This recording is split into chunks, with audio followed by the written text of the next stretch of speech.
ಎಲ್ಲರಿಗೂ ನಮಸ್ಕಾರ. ಅಡುಗೆ ಮನೆ ಚಾನಲ್ಗೆ ಸ್ವಾಗತ. ಫ್ರೆಂಡ್ಸ್, ಇವತ್ತು ನಾನು ನಿಮಗೆ ರೊಟ್ಟಿಗೆ, ಚಪಾತಿಗೆ, ದೋಸೆಗೆ ಕಾಂಬಿನೇಷನ್ ಆಗಿ ಮಾಡುವಂತಹ ಟೊಮೆಟೊ ಗೊಜ್ಜು ಅಂತನಾರು ಹೇಳ್ಬೋದು, ಅಥವಾ ಟೊಮೆಟೊ ಚಟ್ನಿ ಅಂತನಾರು ಹೇಳ್ಬೋದು. ಸೊ ಅದನ್ನು ಮಾಡ್ತಾಯಿದ್ದೀನಿ. ಇದಕ್ಕೆ ತುಂಬ ಸಿಂಪಲಾಗಿ ತುಂಬ ಬೇಗನೆ ಮಾಡ್ಕೋಬಹುದು.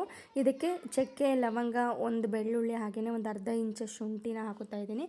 ಹಾಗೆಯೇ ಒಂದು ದಪ್ಪ ಈರುಳ್ಳಿನ ಕಟ್ ಮಾಡ್ಕೊಂಡಿರೋದನ್ನ ಮಿಕ್ಸಿ ಜಾರ್ಗೆ ಹಾಕೋತಾ ಇದ್ದೀನಿ. ಹಾಗೆಯೇ 4ರಿಂದ 5 ಟೊಮೆಟೊ, ಮೀಡಿಯಮ್ ಸೈಜ್ ಟೊಮೆಟೊನ, ಹುಳಿ ಟೊಮೆಟೊನ ತೊಗೊಂಡಿದ್ದೀನಿ.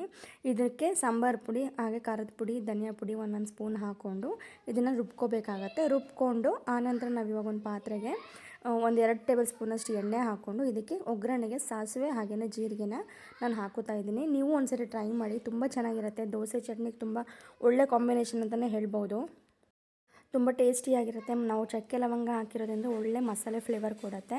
ಇದಕ್ಕೆ ಒಗ್ಗರಣೆಗೆ ನಾನು ಕರಿಬೇವು ಕೂಡ ಹಾಕೋತಾ ಇದ್ದೀನಿ. ಸ್ವಲ್ಪ ಎಲ್ಲ ಲೈಟಾಗಿ ಫ್ರೈ ಆಗಬೇಕು. ಲೈಟಾಗಿ ಫ್ರೈ ಆದ ನಂತರ ನಾವು ಆವಾಗಲೇ ಏನು ರುಬ್ಬಿಟ್ಕೊಂಡಿರ್ತೀವಲ್ಲ, ಸೊ ಅದನ್ನು ಹಾಕ್ಕೊಂಡು ಒಂದು 5 ನಿಮಿಷ ನಾವು ಇದು ಹಸಿ ವಾಸನೆ ಹೋಗೋವರೆಗೂ, ನಾವು ಟೊಮೆಟೊ ಈರುಳ್ಳಿ ಎಲ್ಲ ಸ್ವಲ್ಪ ಹಸಿ ವಾಸನೆ ಹೋಗೋವರೆಗೂ ಸ್ವಲ್ಪ ಅದೇ ಎಣ್ಣೆಲಿ ಹುರ್ಕೋಬೇಕಾಗತ್ತೆ. ಸ್ವಲ್ಪ ಹುರ್ಕೊಂಡು ಎಣ್ಣೆ ಎಲ್ಲ ನೀಟಾಗಿ ಬಿಟ್ಕೋಬೇಕು. ಆವಾಗಲೇ ಅದರ ರುಚಿ ತುಂಬ ಚೆನ್ನಾಗಿರೋದು.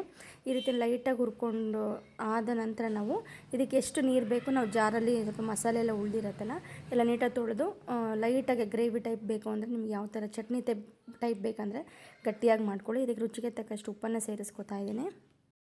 ತುಂಬ ಈಸಿಯಾಗಿ, ತುಂಬ ಬೇಗನೆ ಕ್ವಿಕ್ಕಾಗಿ ಆಗೋವಂಥದ್ದು. ಇದು ಒಂದು 2ರಿಂದ 3 ಕುದಿ ಚೆನ್ನಾಗಿ ಬಂದುಬಿಟ್ರೆ ನಿಮಗೆ ಖಾರದ ಹಸಿ ಸ್ಮೆಲ್ಲ ಹೊರಟೋಯ್ತು ಅಂದರೆ ನಮಗೆ ಟೊಮೆಟೊ ಗೊಜ್ಜು ಅಥವಾ ಚಟ್ನಿ ಏನು ಬೇಕಾದ್ರೂ ಕರಿಬಹುದು.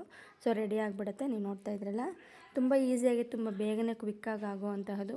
ನೀವು ಒಂದ್ಸರಿ ಟ್ರೈ ಮಾಡಿ. ರೊಟ್ಟಿಗೆ ನಾನು ಮಾಡಿದ್ದು ರೊಟ್ಟಿಗೆ, ನೀವು ಚಪಾತಿ, ದೋಸೆ, ಇಡ್ಲಿಗೂ ಕೂಡ ಇದನ್ನು ಮಾಡ್ಕೋತಾರೆ. ತುಂಬ ಚೆನ್ನಾಗಿರುತ್ತೆ. ಸೊ ನೀವು ಒಂದು ಟ್ರೈ ಮಾಡಿ. ಯಾರೆಲ್ಲ ನನ್ನ ಚಾನಲ್ ನೋಡ್ತಾ ಇದ್ರೆ ದಯವಿಟ್ಟು ಸಬ್ಸ್ಕ್ರೈಬ್ ಮಾಡ್ಕೊಳ್ಳಿ, ಲೈಕ್ ಮಾಡಿ, ಫಾಲೋ ಮಾಡಿ ಅಂತ ಕೇಳ್ಕೊತೀನಿ. Thank you.